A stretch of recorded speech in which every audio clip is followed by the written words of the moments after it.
Dubai വിമാനത്താവളത്തിലും ഇറാന്റെ missile പതിച്ചു. ജനം ഭയചകിതരായി ഓടുന്ന ദൃശ്യങ്ങൾ പുറത്തു വന്നിട്ടുണ്ട്. അബുദാബി വിമാനത്താവളത്തിന് നേരെയും ആക്രമണമുണ്ടായി. ഇന്നലെ അർദ്ധരാത്രിയോടെയുള്ള ആക്രമണത്തിൽ ഒരാൾ മരിച്ചു. നിരവധി പേർക്ക് പരിക്ക് പറ്റിയിട്ടുണ്ട്. അതേസമയം അബുദാബി സായിദ് അന്താരാഷ്ട്ര വിമാനത്താവളത്തിലാണ് ഒരു ഏഷ്യൻ വംശജൻ മരിച്ചത്.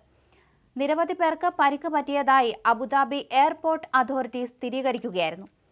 വിമാനത്താവള അധികൃതരെ ഉദ്ധരിച്ച് ദുബായ് മീഡിയ ഓഫീസാണ് ഇക്കാര്യം ഔദ്യോഗികമായി അറിയിച്ചത്. ദോഹയിൽ തുടരെ സ്ഫോടനങ്ങൾ ഉണ്ടാകുന്ന ഒരു കാഴ്ചയാണ് കാണുന്നത്.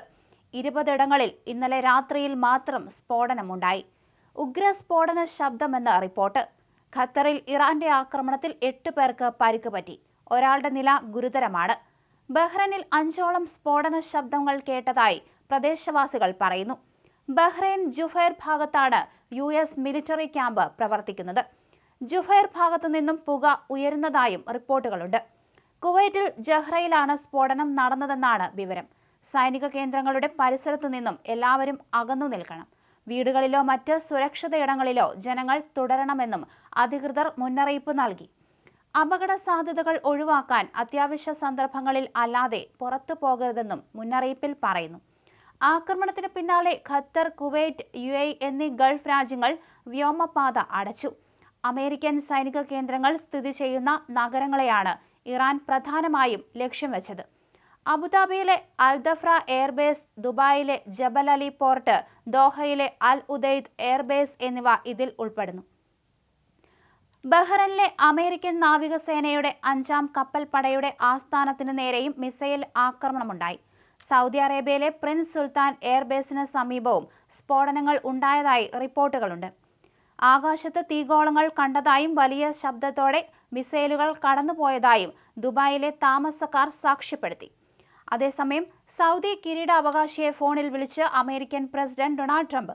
ഇറാനെ നേരിടാനുള്ള പിന്തുണയും ട്രംപ് സൗദിക്ക് വാഗ്ദാനം ചെയ്തു. അതേസമയം ഇറാന്റെ പരമോന്നത നേതാവ് ആയത്തുള്ള അലി കൊല്ലപ്പെട്ടെന്ന് ട്രംപ് ട്രൂത്ത് സോഷ്യലിൽ അവകാശവാദവുമായി രംഗത്തെത്തി. ചരിത്രത്തിലെ ഏറ്റവും തിന്മ നിറഞ്ഞ മനുഷ്യനെ വധിച്ചെന്ന് അമേരിക്കൻ പ്രസിഡന്റ് ഡൊണാൾഡ് ട്രംപാണ് കുറിച്ചത്. എന്നാൽ ട്രംപിന്റെ അവകാശവാദത്തിന് പിന്നാലെ ഖമേനിയുടെ എക്സിൽ തിരിച്ചടിയുടെ സൂചന നൽകി പോസ്റ്റും പ്രത്യക്ഷപ്പെട്ടു. ഇമ്രാൻ അലിയുടെ നാമത്തിലെന്നാണ് ഖമേനിയുടെ എക്സ് പോസ്റ്റിലുള്ളത്. ഖമേനി കൊല്ലപ്പെട്ടുവെന്ന ഇസ്രായേലിന്റെയും അമേരിക്കൻ പ്രസിഡന്റിന്റെയും വാദങ്ങൾക്കിടയിലാണ് ഖമേനിയുടെ എക്സ് പോസ്റ്റ്. അതേസമയം മേഖലയിലെ സുരക്ഷാ സാഹചര്യങ്ങൾ വഷളാകുന്ന പശ്ചാത്തലത്തിൽ പൗരന്മാർക്കും താമസക്കാർക്കും കർശന നിർദ്ദേശങ്ങളുമായി UAE ദേശീയ ദുരന്ത നിവാരണ അതോറിറ്റി. ഇറാനിൽ നിന്നുള്ള മിസൈൽ ആക്രമണങ്ങളെ പ്രതിരോധിച്ചതിനു പിന്നാലെ രാജ്യത്തിന്റെ വിവിധ ഭാഗങ്ങളിൽ വീണ മിസൈൽ അവശിഷ്ടങ്ങളുടെയോ സംശയാസ്പദമായ വസ്തുക്കളുടെയോ സമീപത്തേക്ക് പോകരുതെന്ന് അതോറിറ്റി ആവശ്യപ്പെടുകയായിരുന്നു.